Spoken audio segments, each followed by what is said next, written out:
Okay, video number 2 for bar models. I just quickly made some of these at home. You guys have this in CMAP that you can cut out and laminate, make them really nice. I just did a setup to 5. Of course, you would do a setup to 10. This is exactly what you guys have been working on with Math Partners. Again, it's just another visual to help them start to understand what the bar model is, about having a total and then 2 parts, or Math Partners.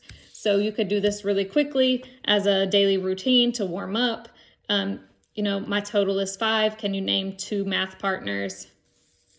And they might say 4 and 1. You say, great, because 4 and 1 is the same amount as 5. Someone else might say 1 and 4. That's fine, because 1 and 4, when added together, is the same amount as 5. Another student might tell you 2 and 3. Perfect, because when 2 and 3 are added together, that is the same amount as 5.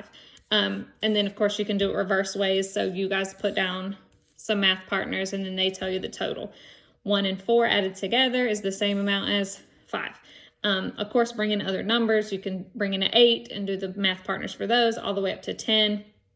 This is just that it's almost kind of like subitizing, the same idea as that, where they're just quickly working on those Math Partners. And we know that they need to be fluent with Math Partners up through 5 mentally. So they should be able to do these. And then the other ones might be a little bit trickier. You're going to have some students that are going to need to continue to use the visual. They might not be able to do them in their head. They might not be able to look at that and go, oh, that's 1 and 4.